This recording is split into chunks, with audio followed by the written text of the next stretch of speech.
So you're probably wondering, what in the hell is a Warhammer painting channel doing talking about Sig Sauer? Well, a bit about me. I used to sell guns part-time when I was a dispatcher to help make ends meet and to help fuel my hobbies, because I have more hobbies than just painting Warhammer figures. I do rather enjoy shooting guns, and I do rather enjoy target shooting, tactical shooting, all that kind of stuff. I also was a cop for a while, so it kind of plays. Anywho, I remember it was 2014 when I started in that field. And I remember dealing with Sig as I worked in the shop. And when I first started working there, the 320 series had just kind of started to come out. The 250 was still being pushed by Sig. And it's also after the 938 and 238 came out. Now, I originally purchased a Sig 938. It was the silver slide satin finish with the black grips. It wasn't the Nocturne or the Equinox. I forget which one it was. It might have been the Nocturne. So I ended up taking that gun, putting VZ grips on it, fell in love with the gun, carried well, tiny as heck, shot well for a small factor 9mm. Loved everything about it until I started noticing light hammer strikes. So at the range one day, I put about, I think, 400 rounds through it that day. And I went to my, which, you know, in a 7-round mag takes a while, but went ahead and pulled the trigger again, saw the hammer go forward, and just kind of nothing. No primer strike, no bang. Reset the hammer, pull the trigger again, bang. I thought, that's odd. Okay. Went ahead and shot it again. Didn't have a problem for another mag or two, then saw it happen again. I went, you know, I love this pistol. I don't think I trust this thing to go bang if I need it to. So I went ahead and I bought my first CZ, partially by trading in that pistol for it. So haven't looked back from CZ since. Love them a lot. Love them in Glocks. I then, later on in life, picked up a 938 Legion, which felt way better in the hand. The grips were better. The extended magazines were phenomenal. The gun shot differently because the recoil assembly was completely different. Loved it. Until about at the 600, 700 round mark, I started noticing light hammer strikes again. And I went, oh God. So I went ahead and traded that in for a Glock 48. They didn't sell very well, apparently. Now, I love the 938 and the 238 in theory. If you're wearing them off your body, they should be fine. But if you don't keep them unscrupulously clean, they're not going to function properly, and that really bothers me for a carry gun. Would I still have one to plink with? Yeah, sure. They're a fun little gun. They're cool. They're easy to conceal. I get it. But not for me in the end of the day for my carry needs. I do remember the 320. Personally, I hated the way they felt. The 229, that's not the Legion edition or the extended beaver tail edition, same way. The hump in the back of the grip drives me nuts. And that's just me. It's not the gun. It's not against Sig. It's just my personal preference. I like the feeling of the X5 frame. I like the feeling of the Legion frames. I don't like the stock standard 320 frame. Same with the 365. I don't like the way it feels in the hand. That's okay. That's my opinion. That's why there's 52 flavors of Baskin-Robbins ice cream. All that kind of stuff.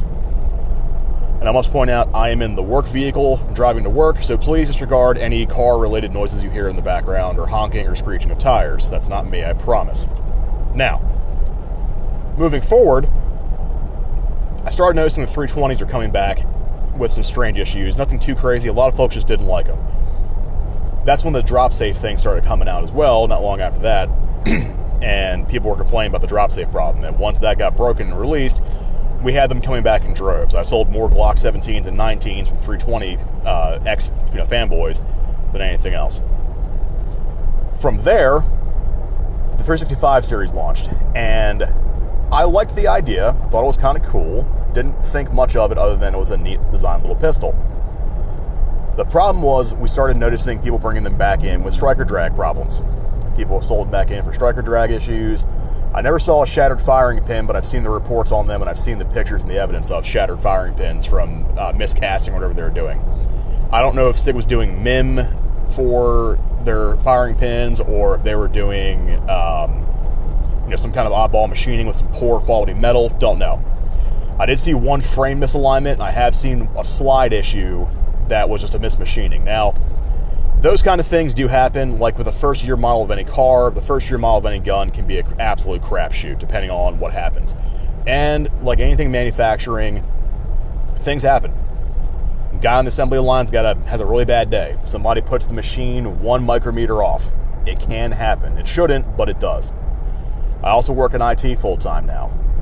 So it's almost impossible to replicate every single possible condition and every single possible scenario in production to mimic real-life situations. That is just the truth of the matter.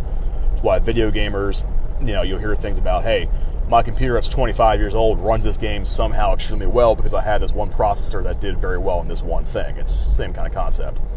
So things like the CZ P09 Nocturne having issues, I understand. I hope they fix it, but I can understand some issues they're having are from we cannot replicate every single real-world scenario. I got it. So I'm no longer in that industry anymore due to having the full-time job I have now, but looking back on SIG's track record, they ignored the drop safe problem for a long time until their voluntary recall. And we did a lot of the voluntary recall shipping to 6 Hours HQ. And with that being said, that bothered the hell out of me. I don't know if they're going to roll the old school Ford idea of it's cheaper for us to do the payouts and not worry about the fix than just actually fix the damn gun. But my concern was that hearing things like the gun is going off in holsters. Heard that back in 2015, 2016, especially up north. There's a cop ran over a bump in the road, and the 320 in the holster went off into his leg. That was one of the first big-time cases I saw that made me go, oh, no, I'm not trusting that gun in my life. And then from there, it turned into more reports of dropping at the right angle causes it to go off. It's not drop safe. And I looked at that and said, oh, my God. Now, some of the complaints you're going to hear is that SIG took the 250 and just made it a striker-fired solution. Well, yes, that's what they did. That's the 250 frame is the 320 frame. It's the exact same damn frame, except that the 320 doesn't have a hammer attached to it. That's all there is to it. That being said, there's something to be said of they tried to engineer the striker into the hammer pistol instead of redesigning the entire system, which they did for the 365 series. Okay, fine, I can see that. I remember there were some concerns about, is it the gray man triggers? Is it certain aftermarket modifications? And it came out with stock SIGs doing the same thing. I went, that's a gun problem. So SIG did the voluntary recall, released the new year models, and then it kind of came out differently from there. And now it's happening more often with the holster issues now. I've heard some people say it's the holsters that are causing it, and I go, well, that's not good. If you are selling the gun with a holster that you claim is designed by SIG, and that holster is somehow setting off your handgun, that's a design problem with both ends of the house that need to be corrected immediately. This has happened enough to be not just mere anecdotal evidence. This has happened enough where people can report, hey, this is the thing. There are police departments who have gotten rid of their SIGs en masse and have gone to Glock because they've had those NDs in holster or on the range. Or, hey, we accidentally fumbled this gun and suddenly it went bang and put a hole through a wall. We don't want it anymore. And I can't blame them, because when your life's on the line, you need a tool that, hey, I may have to put somebody down to save somebody's life or save my own. I want to make sure that that tool is going to work when I deploy it. It's the same reason why the Taser 26 was kind of iffy with me. 26P and the X7 were fine by me, because I knew when I pulled the trigger on those, 9 out of 10 times it was going to work. The 26, sometimes it didn't work. It just kind of went, shot the confetti out of it, and the probes went nowhere, and it kind of just petered out. Horrible, horrible feeling. So, with all that being said, SIG's track record of not acknowledging the design problems, hiding them in some cases actively, or the whole thing about, it ends today, and people saying, oh, it NDs today? Right, yes, it's going to ND today, I know. Or SIG saying, you can have uncommanded discharges, which that's a great band name, let's be real. If I had a band, I'd call it Uncommanded Discharges. That would be my thing here. But SIG's social media blitz trying to save face has not helped them. Instead of being like, hey guys, we messed up, we're going to look at the pistol, redesign it, we're going to give a recall out, let's give us a chance to fix it, they just have ignored it. The problem is, much like Glock, you have fanboys who are drooling over the gun who are going to say, it's fine, no matter what, we're good. And unfortunately, Garand Thumb, I feel, was kind of in that same camp. He now posted the picture of that SIG that went off in the holster, and I can't wait to see his video on it, because he did those drop tests, and I think that those SIGs he was drop testing were cherry-picked by SIG. Now, what's causing the issue?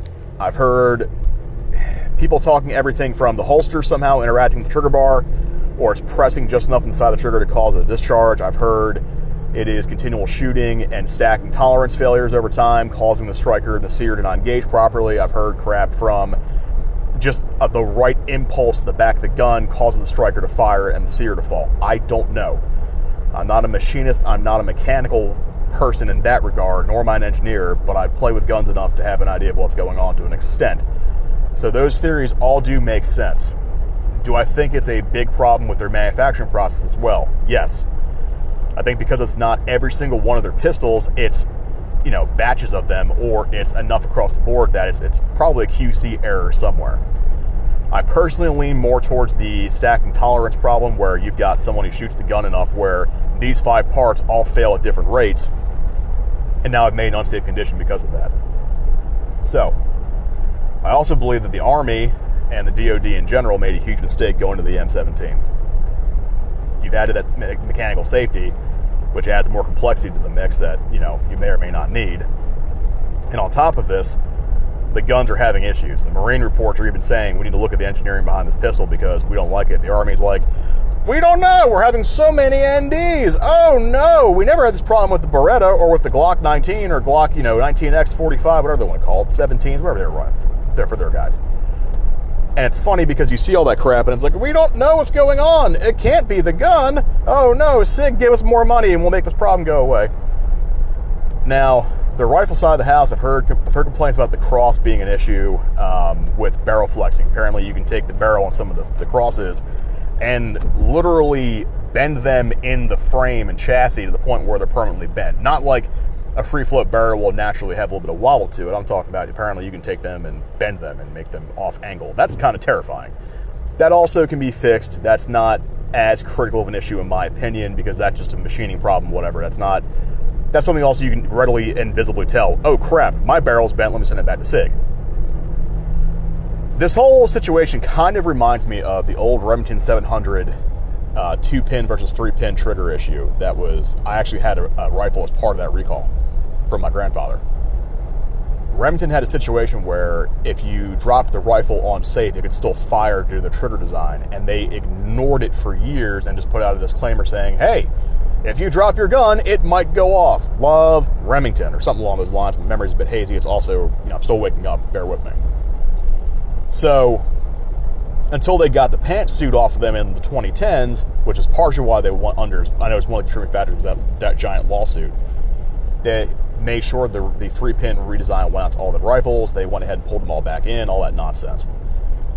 But along the same lines as SIG, with a 365 series, when I was selling guns, they were being sold to us from our distributors with manufacturing dates. Like, hey, we have SIGs manufactured on, March 2015 in stock. Get them now. It's like, why are we worried about manufacturing dates?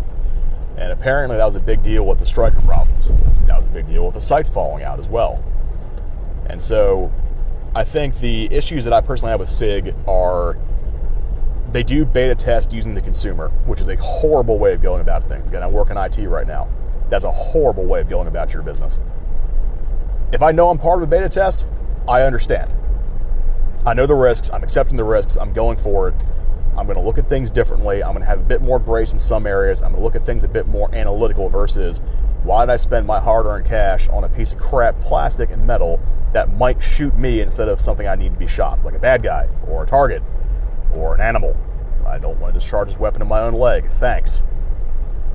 The other thing about it is SIG's record of not coming clean on these issues. The whole thing with their social media guys saying that it's left-wing anti-gun people who are pushing this narrative that SIG 320 is unsafe. And I'm like, dude, I have seen way more people who are pro-gun than Sig Sauer themselves say this is a problem, this is an issue. And I've seen it across the board. I've seen people from all walks of life have this same problem with this pistol, either, in person or on the internet. And yes, in the words of Abraham Lincoln, you cannot believe everything you read on the internet to be true.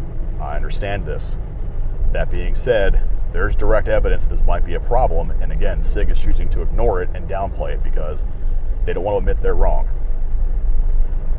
I also look at things like the Army's rifle project with the M7, or whatever they're calling it, and the 250. Now, I think 277 SIG Fury or 6.8 by whatever it is, the new round they made to replace 308, is going to fail. I don't think with their track record currently, it's going to succeed. I think the round itself is not going to take off the civilian market, because why in the hell will I want to carry that in an AR-15 platform when I can carry 77 grain Sierra Match Kings out of a short barrel, or I can get 62 grain soft points and do almost the exact same concept. Just my opinion, my 2 cents. Additionally, why do I want to carry an AR-15 platform to carry less ammunition with almost double the weight with that multi-million-dollar Vortex optic on top of it, when better training with a normal ACOG or an LVOP could do the same thing? Also my 2 cents. Call me a FUD, whatever. But in the end, I think that SIG pushed way too hard in way too many directions, and instead of acknowledging their problems, they decided to throw money at the issue to try and make them go away, and it's biting them in the ass royally now. So we'll see. I don't think SIG is going away anytime soon. I think they still make a good product for some of their products. Their steel frame pistols, I believe, are still a good product overall, minus the 210 issue with the firing pin, and also with the recoil assembly. I get that. So we'll see. We'll see where that goes. We'll see how that plays out. And I guess this is Barely Tabletop talking about guns. So maybe we can call it Barely Ballistic. I don't know. We'll figure it out. So that's it. I'm at work now, so I got to end this transmission. Signing off.